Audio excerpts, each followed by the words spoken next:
Menurut rancangan kementerian pada tahun 2007 akan melaksanakan kurikulum persekolahan negara. Maknanya pada waktu itu direncanakan agar semua sekolah menggunakan kurikulum yang sama.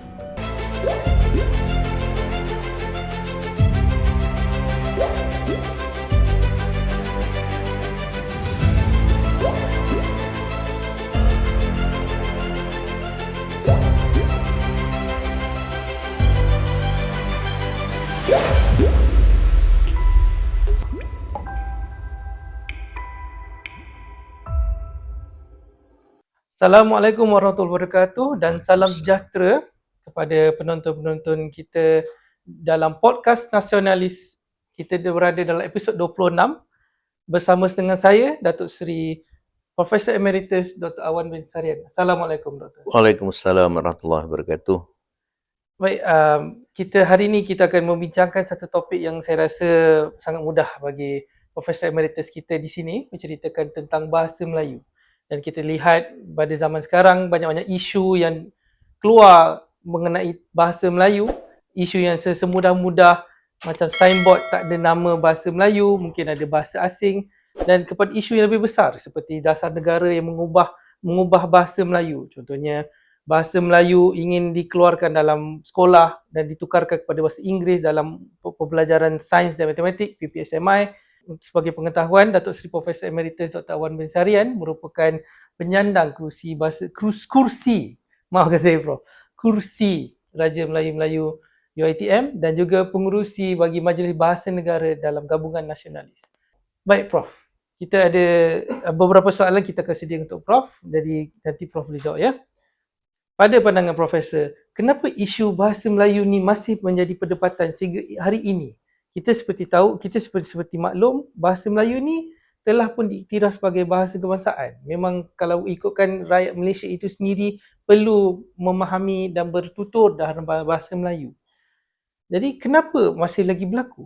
Apakah faktor-faktor utama yang masih lagi menyebabkan masyarakat masih lagi mempertikaikan bahasa Melayu dalam penggunaan rasmi, dalam penggunaan harian?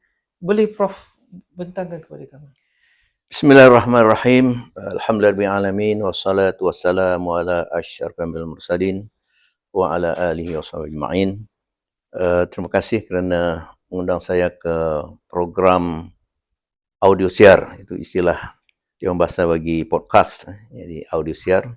Ya, kedudukan bahasa Melayu sebagai bahasa negara sebenarnya telah pun ditetapkan secara rasmi pada tahun 1997 apabila negara kita mencapai kemerdekaan. Tetapi jauh lebih awal daripada itu, apabila Persatuan Tanah Melayu dibentuk pada tahun 1948, itu pun telah disebut kedudukan bahasa Melayu sebagai bahasa kebangsaan dan juga bahasa rasmi. Artinya kedudukan bahasa Melayu sebagai bahasa negara itu sudah pun berlangsung puluhan tahun yang lalu. Itu kalau kita tinjau dalam konteks negara moden, tetapi dalam konteks negara-negara atau kerajaan Melayu silam dalam zaman klasik dulu, bermula dengan kerajaan Samudra Pasai, kemudian Melaka, Aceh, Brunei, Patani, Demak, di Banjarmasin juga, kemudian kerajaan Johor Riau Lingga, itu semuanya menggunakan bahasa Melayu sebagai bahasa perhubungan awam yang dikenal sebagai lingua franca, juga bahasa dalam hal-hal rasmi, pentadbiran negara dalam soal perkembangan ilmu. Jadi artinya kedudukan bahasa Melayu dalam konteks di Malaysia, di alam Melayu ini sudah sekian lama martabatnya itu ada di puncak. Jadi soalnya sekarang kenapa timbul isu bahasa Melayu dipersoalkan atau bahasa Melayu tidak tampak pelaksanaan secara tegas ataupun jelas. Saya melihat sekurang-kurangnya ada dua faktor penting. Yang pertama, sama ada masyarakat, dan masyarakat ini umum, termasuk pemimpin juga, sebagai pemimpin juga, dan masyarakat umum yang mungkin tidak memahami sejarah pembentukan negara kita. Apabila negara mencapai kemerdekaan, semua aspek kehidupan bernegara itu dirancang. Maka ada nama rancangan pembinaan negara, atau dalam bahasa Inggeris kata nation building. Apa makna nation building itu? Artinya membina negara baharu yang lepas penjajahan dalam semua bidang. dalam soal sistem pemerintahan, dalam soal undang-undang, dalam soal pendidikan, dalam soal bahasa, dalam soal kebudayaan, dalam soal ekonomi, itu semua dirancang secara bersepadu. Maka dengan demikian, kalau sejarah difahami, artinya masyarakat sekarang tidak patut melihat soal pembangunan negara ini hanya dalam sisi ekonomi, sosioekonomi saja.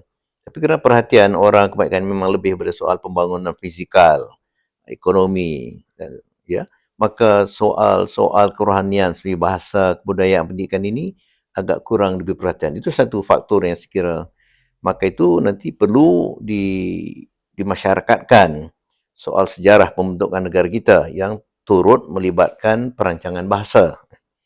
Yang kedua, saya kira faktor kurang patriotik terhadap negara. Jadi artinya kalau kita perhatikan negara lain, jangan kita melihat jauh, negara jiran kita saja, Thailand, Indonesia itu lebih tinggi semangat patriotismenya, sangat memuliakan bahasa.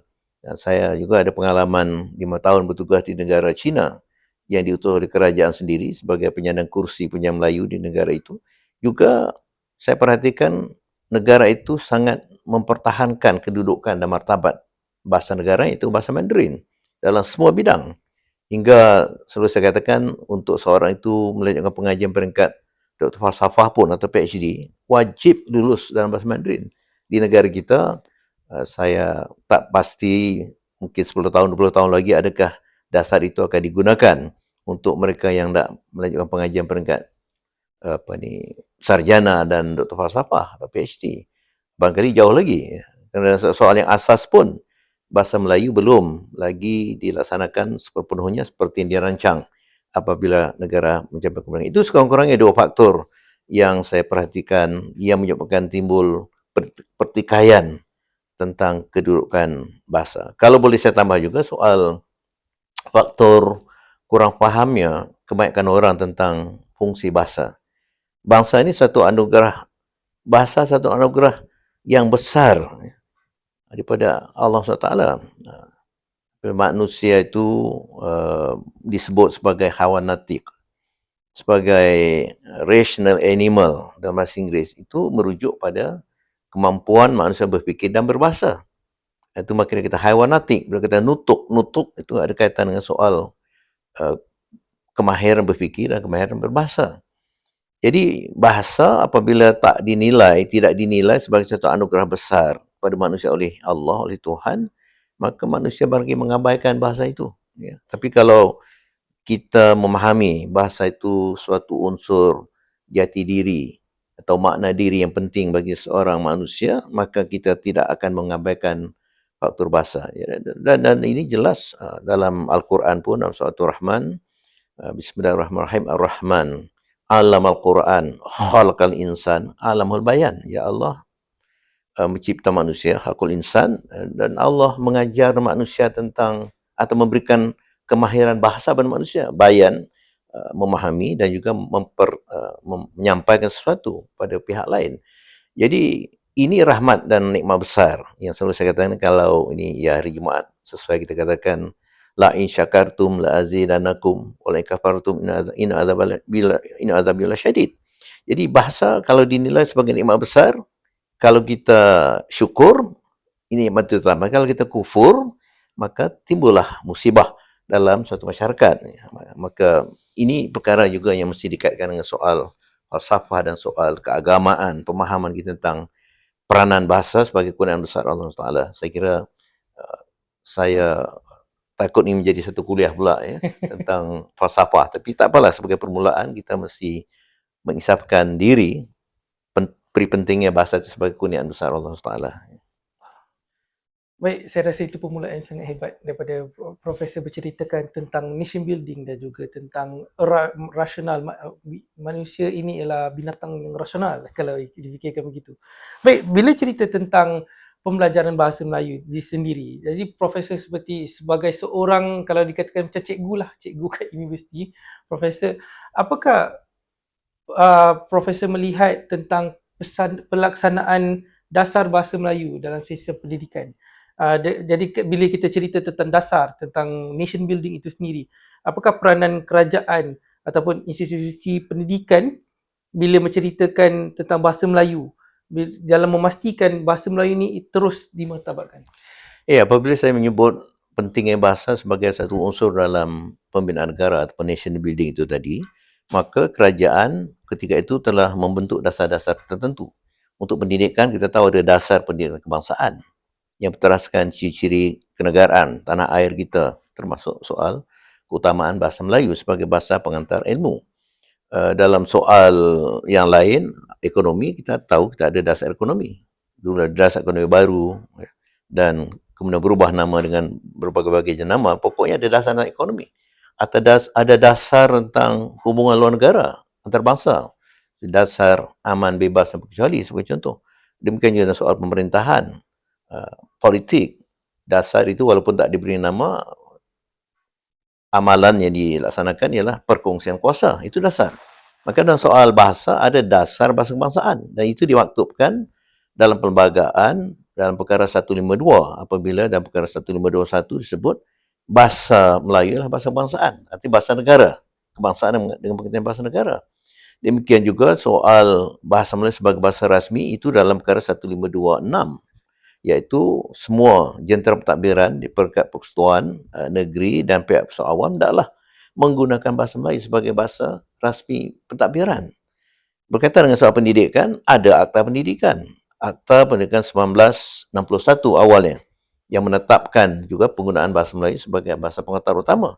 Itu berteraskan penyata atau laporan Razak 1956 yang diperkuat atau diperteguh oleh laporan atau penyata Rahman Talib 1960. Maka terhasillah Akta Pendidikan 1961 yang meletakkan bahasa Melayu sebagai bahasa pengantar utama. Dan ditambah baik kemudian pada tahun 1946 diwujudkan Akta Baru Pendidikan, dan itu juga masih mempertahankan kedudukan bahasa Melayu sebagai bahasa pengantar utama dalam perkara 17.1. Maka dasar itu sudah jelas. Isunya sekarang ialah pelaksanaan. Saya mengambil contoh. Tahun 1983 ditetapkan oleh kerajaan sebagai tahun permulaan bahasa Melayu digunakan sebagai bahasa pengantar ilmu tinggi atau di IPT sebagai bahasa pengantar utama. Sekarang tahun 2026. Jadi artinya sudah 20 tahun lebih, 40 tahun sekiranya, sudah 40 tahun lebih. Dasar itu tidak terpenuhi oleh sebab kita kadang-kala melakukan perubahan dasar atau memperkenalkan program yang bertentangan dengan dasar itu. Sebagai contoh, saudara menyebut dari PPSMI, pengajaran sains matematik dalam bahasa Inggeris. Itu diputuskan pada tahun 2002, dilaksanakan pada tahun 2003. Dan ternyata daripada kajian-kajian dilakukan oleh Dewan Bahasa Pusaka, oleh UKM, dan oleh sarjana daripada 8 IPT di negara kita, semuanya menunjukkan kegagalan PPSMI kerana dasar itu tidak sesuai dengan keperluan negara kita. Kita tidak menolak bahasa Inggeris atau bahasa lain. Bahasa Inggeris ada peranannya, tetapi tidak perlu sampai mengatasi kedudukan dan peranan bahasa Melayu sebagai bahasa pengantar utama. Tetapi alhamdulillah akhirnya kerajaan telah memasukkan program itu, tetapi pada tahun 2016 muncul pula yang saya katakan sepupu PPSMI, iaitu DLP, Dual Language Program, ataupun dasar dua bahasa yang boleh menggunakan 100% bahasa Inggeris untuk mata-mata pelajaran sains matematik di sekolah-sekolah tertentu. Dikatakan itu sebagai pilihan, tetapi pilihan yang dikatakan rela dalam paksa. Maknanya ada sekolah yang kalau tak melaksanakannya akan menghadapi masalah pentadbiran, masalah barangkali ugutan halus oleh pihak atasan. Ugutan halus. Ya, itu sebagai contoh, saya terlibat sangat luas dengan pengetua sekolah, guru besar sebagai contoh, bantuan sekolah, itu mungkin dia melambatkan kalau tak memilih DLP sebagai contoh. Ini maknanya saya katakan program dan juga dasar berkala atau semasa yang bertentangan dengan dasar pembinaan negara atau nation building itu tadi. Ini puncanya.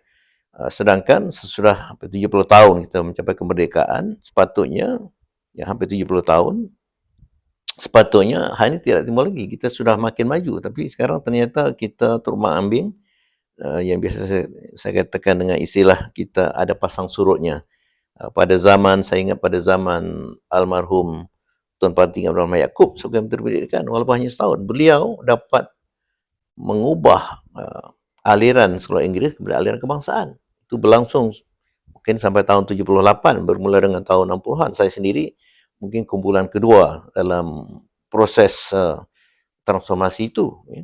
Dan itu berjaya. Tetapi sesudah itu kita dapati kelenturan ataupun kecairan pelaksanaan dasar itu menyebabkan bahasa Melayu tidak mantap, dan isu sampai sekarang saya katakan, baiklah kita menerima keputusan Mahkamah Persekutuan dalam soal kewujudan aliran sekolah jenis kebangsaan. Kita tidak menentang ataupun tidak mau tidak menghormati. Kita menghormati keputusan mahkamah, tetapi mesti ada suatu perancangan Kementerian Pendidikan. Saya menyarankan ini banyak kali di Parlimen dan dalam tulisan, dalam wacana-wacana saya lain. Baik, dalam keadaan wujud dua aliran, sekolah kebangsaan, jenis kebangsaan. Sekolah kebangsaan ada buku teksnya sendiri. Sekolah jenis kebangsaan ada buku teks bahasa Melayu sendiri yang lebih rendah daripada kebangsaan. Jadi artinya ini saya katakan secara tak langsung kita telah melakukan proses diskriminasi pada anak-anak kita. Anak-anak di SJK tak tahu menahu. Kita yang merancang ni yang membuat diskriminasi. Mengapa? Jadi besok kalau timbul mengapa dari sekolah jenis kebangsaan kurang kemahiran bahasa, itu jangan dipersoalkan, kerana dari awal memang sudah rancang begitu. Jadi saya katakan mesti ada proses pemiawaian, mesti ada piawai yang sama. Anak-anak lahir di sini sudah puluhan tahun, mungkin sudah lebih 100 tahun ibu bapanya di sini.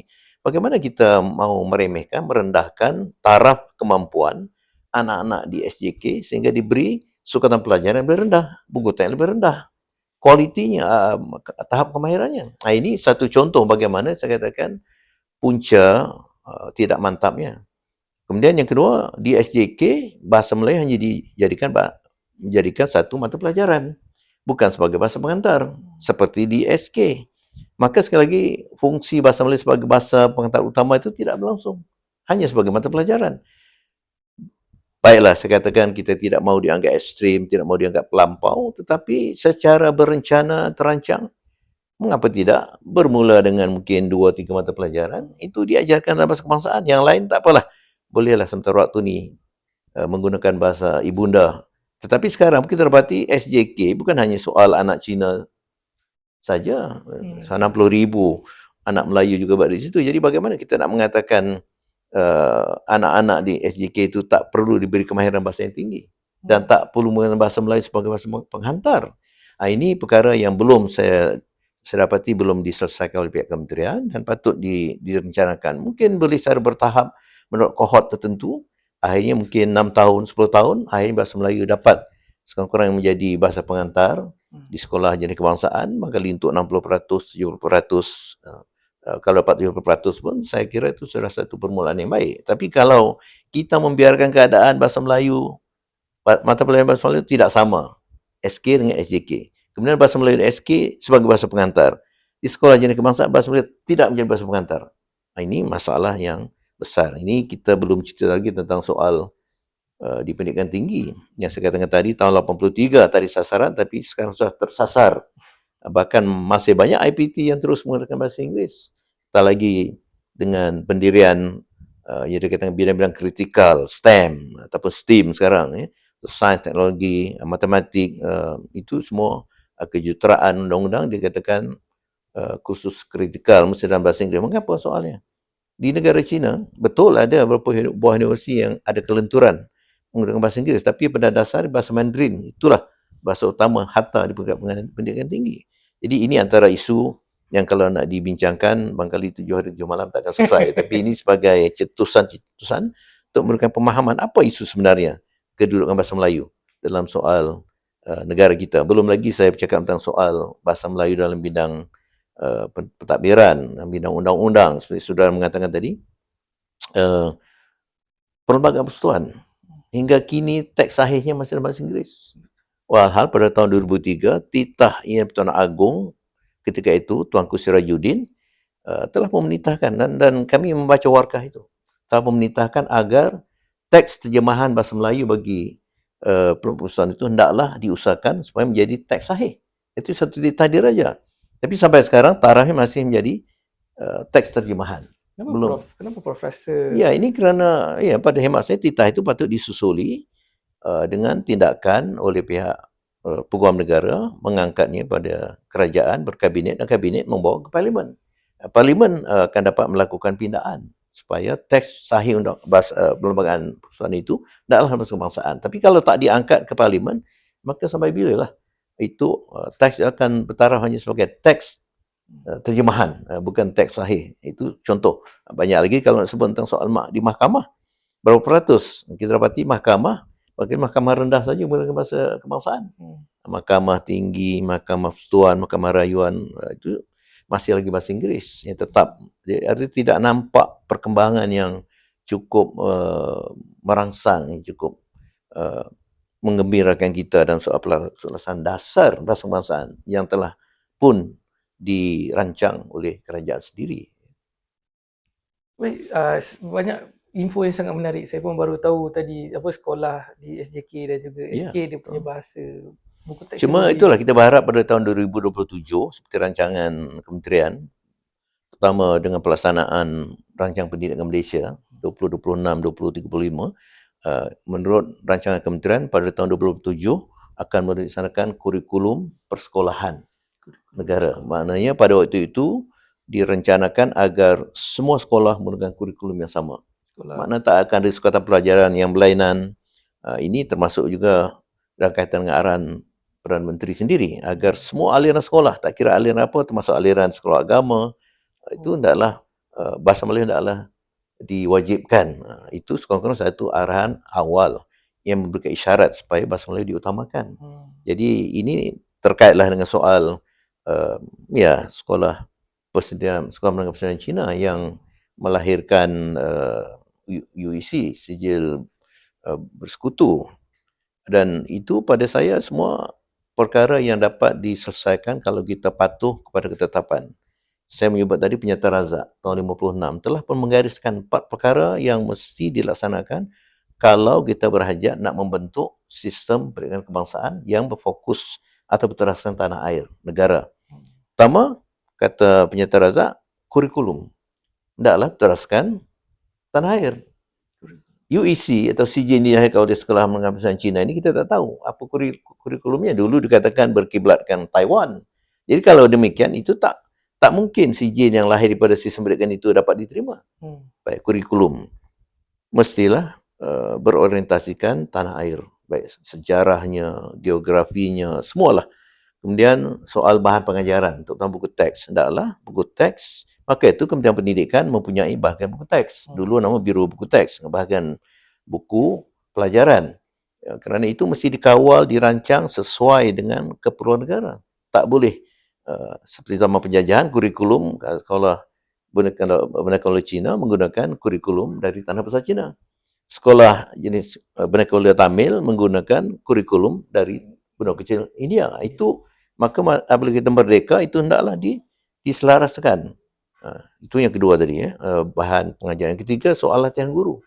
Pun hendaklah berteraskan latihan guru yang diberikan oleh badan-badan berwibawa.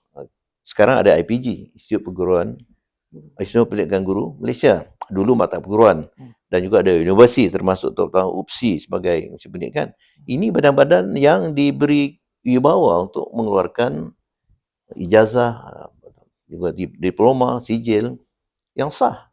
Tapi kalau misalnya sekolah tertentu tidak ada latihan guru yang ditetapkan atau dikendalikan oleh badan wibawa negara, itu kita tak dapat menjamin guru itu terlatih sesuai dengan alam sekitar, budaya dan keperluan negara kita. Yang keempat, yang terpenting peperiksaan ataupun dikatakan penaksiran. Kita hanya ada 2 badan yang berwibawa yang diakui sah di negara kita. Satu, lembaga peperiksaan untuk SPM ke bawah. Dulu ada PT3, ada UPSR, sekarang SPM. Kemudian satu lagi Majlis Peperiksaan Malaysia untuk sijil para universiti seperti STPM atau MUAT itu pun. Jadi artinya itulah 2 badan berwibawa. Maka saya katakan begini, kalau ada pihak yang nak mengadakan peperiksaan, 1,000 peperiksaan, mulakan 1,000 jenis sijil, silakan. Tapi tidak boleh mendesak kerajaan mesti mengiktiraf sijil mereka. Kerana itu bukan sijil dikeluarkan oleh lembaga peperiksaan ataupun MPM. Dewan Bahasa Pusaka sendiri, saya pernah menjadi ketua pengarah dan terakhir sebagai pengurusi lembaga pengelola. Dewan Bahasa pun tak diberi izin untuk mengadakan peperiksaan awam. Untuk melakukan sijil, tak ada. Kalau sijil penyertaan boleh.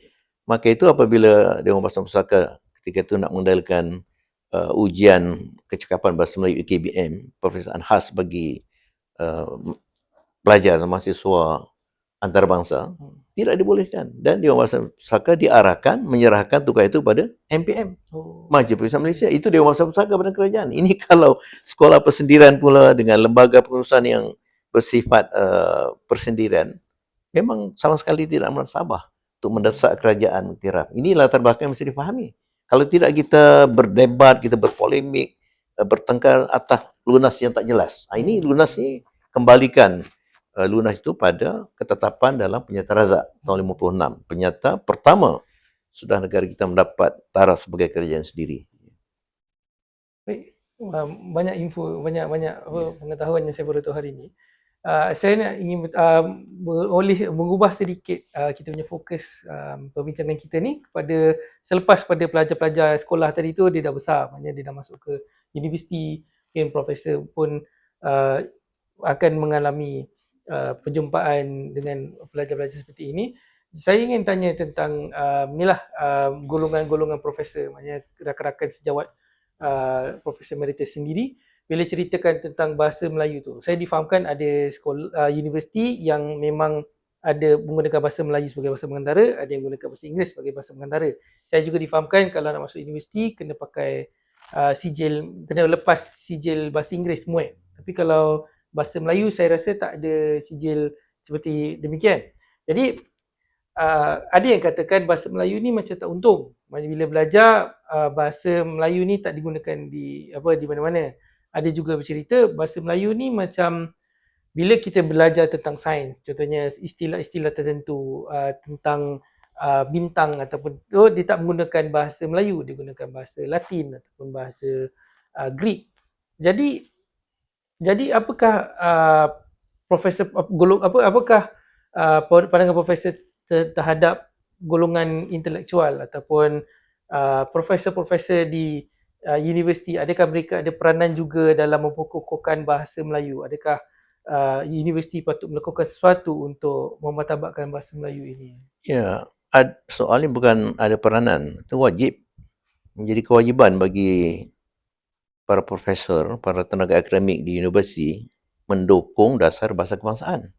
Semua warga negara dalam pentadbiran dari KSN, KSU sampailah ketua pengarah dan semua penyiap awam wajib mengutamakan bahasa Melayu. Kerana itu termasuk dalam Perlembagaan Suan Perkara 152/6. Dalam soal pendidikan pun ada Akta Pendidikan. Itu saya sebut tadi dalam Akta 1996 jelas keutamaan bahasa Melayu sebagai bahasa pengantar utama, bukan bahasa tunggal, utama. Dibolehkan mungkin dalam beberapa hal penggunaan bahasa asing, tapi tidak sampai mengatasi peranan bahasa Melayu. Ini perlu jelas. Jadi para profesor, tenaga akademik, pimpinan universiti, politeknik, kolej komuniti dan sebagainya itu ikut bertanggungjawab. Bukan satu pilihan, tanggungjawab mengutamakan bahasa kebangsaan. Ya, ini dasar negara. Jadi soal adakah kita mau melaksanakan atau tidak, ini tak patut timbul. Kalau kita menghormati dasar negara, kita mengatakan dalam rukun negara, keluaran perlembagaan, kita mengatakan kedaulatan undang-undang, akta itu undang-undang yang diulas oleh parlimen. Jadi kalau kita tak menghormati keluaran perlembagaan, kedaulatan undang-undang, artinya kita sudah tidak melaksanakan intipati dalam rukun negara. Yang setiap kali mula majlis kita pun angkat tangan berikrar. Apa arti ikrar itu? Kalau ada pengecualian, saya pensyarah profesor bidang teknikal, maka tak patut atau tak perlu pun mengutamakan kebangsaan. Siapa yang menetapkan demikian? Saya pun baru pulang dari Netherlands. Di negara Belanda dan Netherlands pun demikian juga. Tetap mereka mengutamakan bahasa Belanda atau Dutch. Kalau kita perhatikan tempat-tempat awam memang sangat sukar mencari bahasa asing. Hatta bahasa Inggeris pun semua dalam bahasa Belanda. Di Jerman pun begitu, bahasa Jerman. Di negara China, Jepun, Korea Selatan yang sudah beberapa kali saya kunjungi itu pun tetap mengutamakan bahasa Jepang. Jadi artinya ini perkara yang sejagat universal. Jadi kalau ada profesor, ada tenaga akademik, ada pentadbir di Malaysia yang mengatakan, oh saya terkecuali tugas itu. Maknanya ini bukannya warga negara Malaysia sebenarnya. Itu orang yang menumpang di negara kita. Ya. Nah, itu. Baik, saya ingin menggerakkan kita punya fokus kali ini kepada generasi muda pula. Maksudnya bila kita tengok anak-anak dan juga golongan muda zaman sekarang ni, bila sekarang ni kita berada di dalam era media sosial, kita melihat ada kewujudan medium-medium baru untuk membuang masa, bukan menggunakan masa mereka, contohnya macam TikTok ataupun di Facebook. Kita lihat bahasa Melayu sudah macam nampak dah ketinggalan, nampak macam dah tak digunakan, dia dah bercampur-campur bahasa Melayu, bahasa Inggeris, tentang sekarang masuk bahasa Korea lagi. Jadi di manakah silapnya ataupun perlukah kita menghalang mereka daripada menggunakan, ataupun kita perlu meletakkan satu peraturan untuk menggunakan bahasa Melayu, ataupun bagaimanakah generasi muda itu sendiri perlu ataupun ingin mengangkat bahasa Melayu, martabatkan bahasa Melayu dalam penggunaan harian mereka. Mungkin saya boleh menyebut satu peribahasa Melayu. Tidak pandai menari, dikatakan lantai tidak rata. Tahu. Jadi tak boleh kita menyalahkan media. Media tu alat saja. Jadi tak patut dihalang pun anak muda, bahkan yang mantan muda seperti saya ni, tak mungkin dapat menghalang diri daripada menggunakan media, baik katakan yang bentuk TikTok-nya, Instagram-nya, Facebook-nya, WhatsApp-nya dan Telegram dan sebagainya. Itu alat semata-mata. Semua berbalik pada diri kita, jiwa kita. Kalau kita ada semangat jati diri, menghargai bahasa sendiri sebagai kurniaan Allah, itu pun sebenarnya surah Ar-Rum. Antara tanda besar Allah itu menjadikan langit, bumi, pelbagai bahasa dan pelbagai warna kulit untuk manusia. Jadi artinya tak ada satu bahasa yang dikatakan bahasa superior, bahasa agung, sehingga kalau tanpa bahasa itu kita tak maju. Itu artinya kita sudah tak mensyukuri nikmat. Allah memberi keadilan pada setiap bangsa itu dengan satu bahasa. Jadi kita yang wajib memajukan, memastikan bahasa itu maju. Tak mungkin bahasa itu akan maju sendiri ataupun dimajukan oleh bangsa lain. Ya, bangsa Inggeris dulu pun dia katakan bahasa untuk peasant society, kata orang Inggeris, bahasa untuk golongan petani. Hanya pada abad 18-19 maka baru mula bahasa Inggeris itu menanjak sebagai bahasa ilmu, bahasa pentadbiran, bahasa undang-undang, bahasa puisi dan sebagainya. Jadi artinya kewajipan kita lah menangani soalnya. Ya, saya juga ada Facebook. Kenapa saya tak mau menyalahkan Facebook? Facebook tidak memaksa kita menggunakan bahasa apa. Ya. Saya tetap menggunakan bahasa Melayu. Ya, kalau sesekali memetik atau dalam bahasa lain itu bukan menjadi bahasa utama. Bahasa utama saya tetap bahasa kebangsaan, bahasa Melayu kita. Jadi dalam media apapun, kalau kita punya jiwa yang murni, luhur, faham tentang peranan bahasa, ada jiwa kita, ada roh kita sebagai bangsa yang berdaulat, kita akan mengutamakan bahasa. Jangan kita salahkan alat. Alat seperti pisau, kalau kita gunakan untuk memotong daging, sayur, buah-buahan, untuk kita makan, menjadi gizi atau zat, itu bagus. Tapi kalau pisau dengan mencederakan orang, itu tak bagus. Jadi banyak bergantung pada manusianya itu sendiri. Jadi golongan muda dan soal ini pun tak boleh disalahkan sangat, kerana biasa saya guna istilah, yang mantan muda pun banyak menggunakan kata, istilah yang tunggang langgang, yang tidak teratur. Jadi jangan salahkan anak muda saja. Di parlimen, saya katakan baru ini, itu jelas, boleh beraku berengkau. Kalau engkau, jadi adakah ini bahasa sesuai? Dari segi sosial budaya, dari segi nilai sopan, kesantunan, tentu tak sesuai. Engkau boleh digunakan dalam perhubungan kawan-kawan rapat, tapi dalam bahasa rasmi, apalagi di parlimen, boleh misalnya, kalau engkau nak maju, kau nak berjaya, kau pergi PAL, sebagai contoh. Ini adakah ini bahasa ahli parlimen? Bahasa intelektual tentu tidak. Ini tak akan berlaku dalam parlimen mana-mana pun. Ya. Demikian juga penggunaan, ya biasa orang mengatakan banyak pengaruh bahasa asing. Ya, ini juga soal jiwa. Soal jiwa. Mengapa kita mesti menggunakan bahasanya dengan bahasa rojak, bahasa pencampur aduk, kalau ada perkataan istilah dalam bahasa Melayu. Tapi kalau kita memang ada sikap nak menunjuk, dua tiga perkataan bahasa Inggeris seolah macam kita hebat, tapi kalau bercakap bahasa Inggeris pun tunggang langgang juga. Tak jadi English, jadi Manglish. Inggeris Melayu atau Singlish kalau Singapura. Soalnya begitu. Jadi kalau nak bercakap bahasa Melayu, menulis bahasa Melayu dengan betul. Nak bercakap bahasa Inggeris, menulis bahasa Inggeris juga dengan betul. Dan pada saya ini tidak ada masalah. Saya puluhan tahun memperjuangkan bahasa Melayu sehingga perkataan antarabangsa.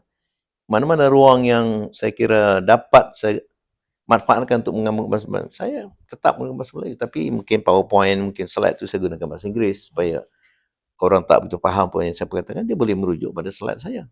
Nah, tapi kalau halayak itu memang sama sekali tak ada yang faham sedikit bahasa Melayu, memang nanti dikatakan gila pula saya kalau saya bercakap bahasa Melayu. Jadi kita gunakan bahasa Inggeris, walaupun bahasa Inggeris itu bahasa Inggeris ala Pontian ke, ala Johor, tapi bahasa Inggeris yang kira-kira dapat mencapai tahap pemahaman, pengertian orang yang mendengar. Kita juga harus menjagalah martabat, walaupun tidak seperti penutur asli ataupun native speaker ya.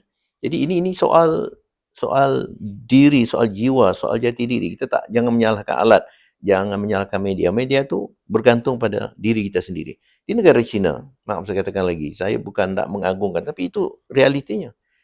Kalau di negara China ni Facebook pun tak ada. Mereka ada ada pelantar atau platform sendiri, QQ namanya. Jadi semua dalam bahasa Cina, bahasa Mandarin. Kalau kita ni WhatsApp, mereka tak guna WhatsApp. Mereka ada WeChat yang memang kebanyakannya pun dalam bahasa Cina. Tapi kalau saya berhubung, saya guna bahasa Melayu, mereka menjawab dalam bahasa Melayu. WeChat boleh apa saja bahasa, bukan? Jadi ini sekali lagi saya katakan banyak bergantung pada diri sendiri. Dan anak-anak muda ni kita latih sajalah, guru-guru, pensyarah, ibu bapa yang lebih tua melatih anak-anak muda ni supaya lebih sedar akan jati diri. Utamakan bahasa Melayu. Bukan kita katakan perlu kita sekat terus jangan menggunakan bahasa asing, tidak. Tapi keutamaan bahasa Melayu. Dan itu yang banyak berlaku di Turki pun. Orang menggunakan bahasa Turki. Baru ini saya berjumpa dengan Duta Romania. Ya, mereka ada Romanian language. Bahasa Romania. Jadi itu keutamaan. Bahasa Inggeris tetap dipelajari dan digunakan dalam konteks yang perlu. Baik, bila kita bercerita tentang mungkin kehilangan jati diri untuk menggunakan bahasa Melayu ke apa ke, saya teringat bila belajar sejarah di sekolah dulu, dia ceritakan bahasa Melayu ni lingua franca, maksudnya bahasa yang digunakan di Melaka, bahasa perhubungan umum. Ketika kita zaman kegemilangan di Melaka dulu, adakah disebabkan kita terjajah ke apa ke, adakah hilang jati diri, bahasa Melayu itu hilang sekali?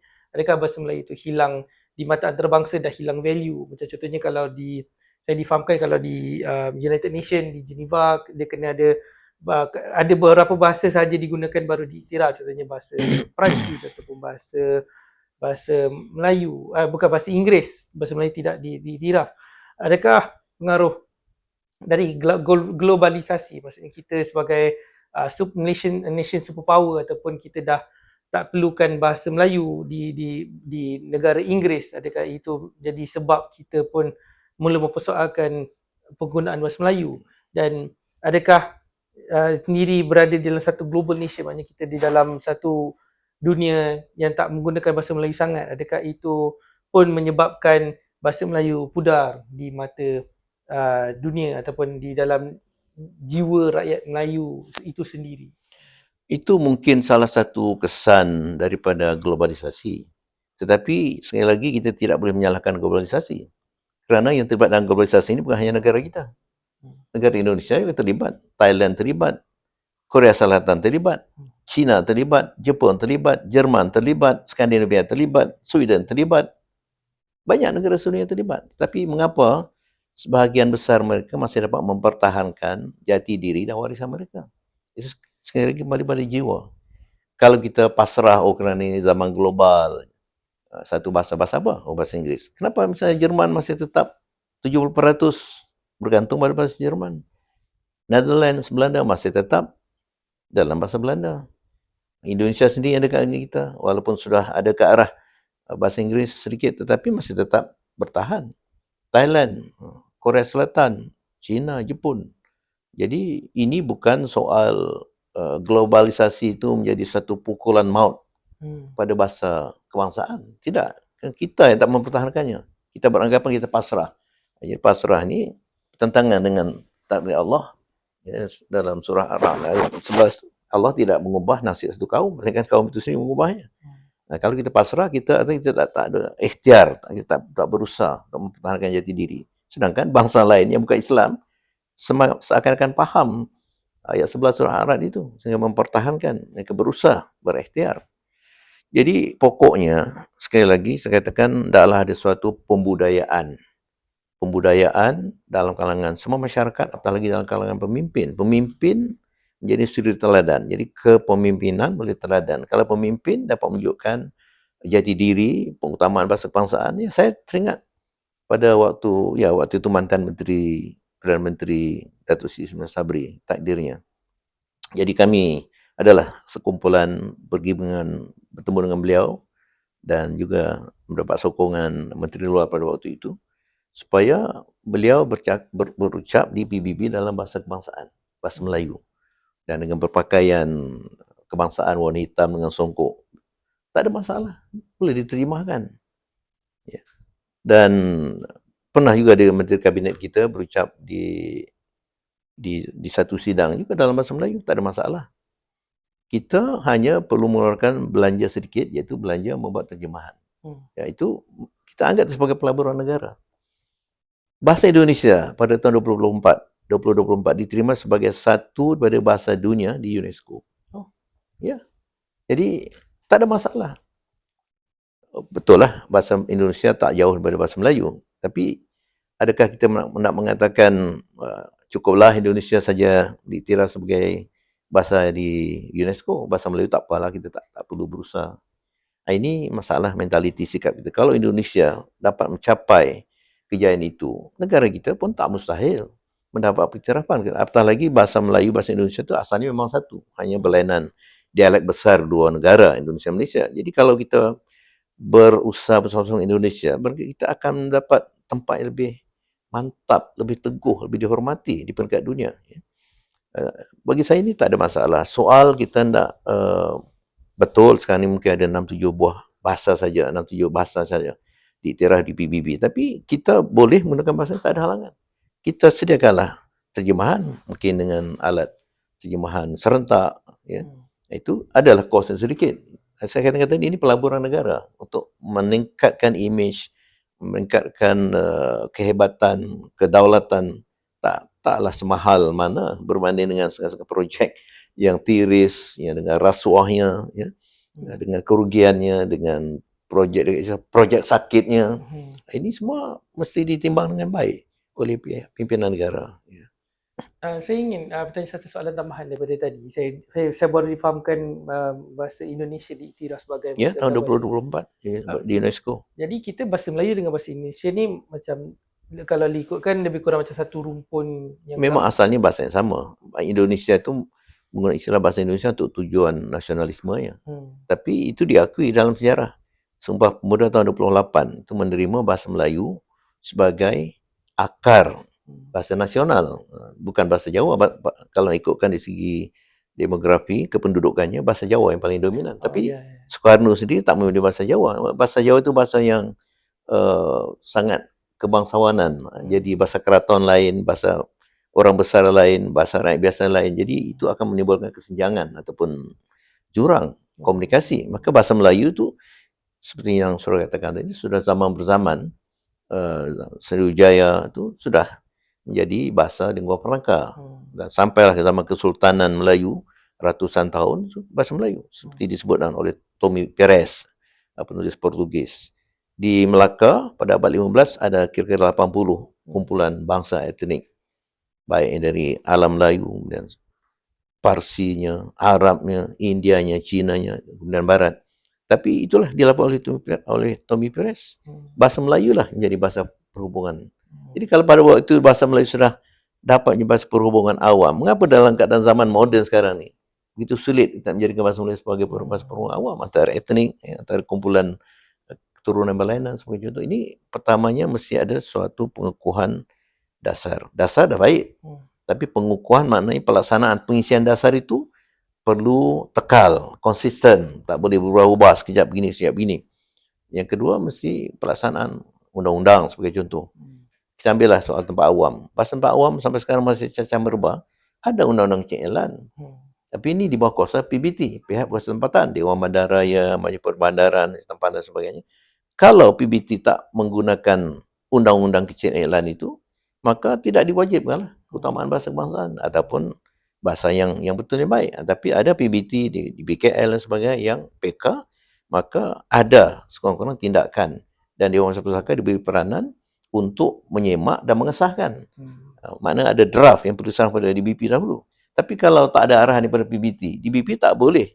Dan DBP tak ada kuasa untuk memaksa mana-mana pengiklan atau syarikat harta badan kerajaan nak membuat suatu tanda nama, tanda jalan, nama bangunan seperti Putrajaya dulu dengan precinct-nya, dengan boulevardnya, dengan macam-macam.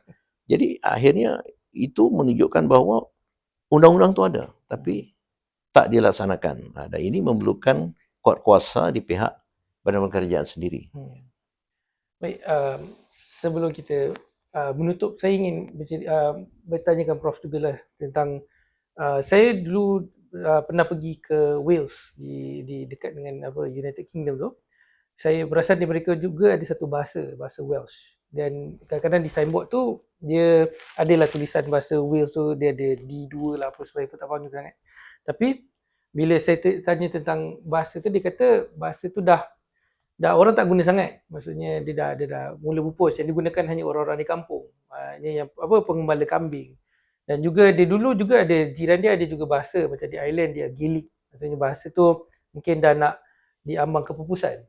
Jadi saya ingin tanya Prof, adakah kita punya ketakutan dan juga kita punya kegusaran yang besar tentang bahasa Melayu ni, adakah bahasa Melayu ni dia akan pupus? Dan apakah pendapat Prof, apakah harapan Prof terhadap bahasa Melayu ni, adakah dia ada masa depan, ataupun kalau kita nak mempertahankan, apakah harapan Profesor terhadap rakyat Malaysia itu sendiri, apakah kita lakukan untuk mempertahankan bahasa itu dan sebagai bahasa Melayu di Malaysia dan juga bahasa Melayu di pesada antarabangsa? Kalau berdasarkan kenyataan atau realiti wujud sekarang, tidak ada sebab dan saya tidak yakin akan berlaku kepupusan bagi bahasa Melayu. Kerana bahasa Melayu ini bukan berada hanya di sebuah negara. Indonesia, walaupun sebagai orang Indonesia mungkin tak mengakui bahasa Melayu. Tapi pada realiti sejarahnya, bahasa Indonesia itu tetaplah akarnya bahasa Melayu. Baik di Indonesia, Malaysia, Brunei Darussalam, bahkan di Thailand ada berapa 8 juta. Kemudian di Kampuchea, di Laos, Vietnam, bahkan di Sri Lanka, apatah lagi di Surinam, dan juga ada komuniti di Melayu Indonesia, di Jerman, di Netherlands dan sebagainya. Saya yakin tak akan berlaku kepupusan itu. Soal yang mungkin berlaku ialah kualiti atau mutu atau bentuk bahasa itu yang mungkin turun ke darjat tadi, bahasa untuk petani saja ke, bahasa untuk orang kampung saja ke. Kalau bahasa Melayu tak didaulatkan betul-betul sebagai bahasa pentadbiran, bahasa pendidikan, bahasa ilmu, bahasa undang-undang, bahasa perniagaan atau bahasa ekonomi, apatah lagi bahasa antarabangsa, bahasa diplomasi. Tapi selagi kita ada usaha dan dasar itu juga masih tetap dipertahankan, saya yakin insya-Allah bahasa Melayu tetap. Tetapi yang menjadi masalah nanti ialah soal mutu. Bahasa Melayu yang mana? Bahasa Inggeris ini pun ada colloquial English, ada standard English. Jadi kita benar, kita ada bahasahan, bahasa pertuturan, percakapan, tapi adakah itu yang menjadi tonggak tunjang tamadun? Tunjang tamadun ni bahasa yang baku. Baku ni bukan hanya soal sebutan sahaja. Tata bahasa, ejaan, kemudian penggunaan laras bahasa yang tepat, istilahnya, sebutan tu salah satu saja. Maka dalam bahasa Inggeris, standard English, itu tentu orang tak menggunakan colloquial English untuk hal mesyuarat, hal ilmu. Arab pun ada fushah, itu standard Arabic. Walaupun ada bahasa Ami, bahasa Amiyah, orang awam, tapi ada dialek Mesir, dialek Jordan, dialek pelbagai negara Arab, tetapi apabila mereka bertemu dalam satu persidangan dalam tujuan penyampaian ilmu dan sebagainya, hal yang rasmi tetap digunakan Fusah, itu bahasa Arab baku. Jadi China pun ada Putonghua, Mandarin seluruh dunia ni sudah mengatasi British Council dari segi pusat-pusat, kata Hanban Institute atau Institute Confucius. Itu sudah mengatasi British Council jumlah di seluruh dunia. Apa bahasa Donggan ialah Putonghua, iaitu bahasa Mandarin yang baku, bukan dialek-dialek Hokkien, Cantonese, Highlam dan sebagainya. Jadi ini mesti disedari bahawa bahasa Melayu yang tak kita pertahankan, tak kita lonjakkan ini bahasa Melayu tinggi. Dengan tidak menafikan keperluan dialek-dialek itu terus subur untuk keperluan komunikasi. Orang Kedah dengan orang Kedah tentu lebih seronok dan selesa menggunakan dialek Kedah. Orang Kelantan demikian, tak boleh kita paksa mereka menafikan penggunaan dialek masing-masing. Tetapi maknanya ada perjuangan untuk golongan intelektual, pimpinan negara, pimpinan institusi, supaya wujud dan mantap satu bentuk bahasa Melayu tinggi. Kita tak katakan bahasa ini mesti digunakan di padang permainan, waktu dengan keluarga. Itu tidak, kita tahu.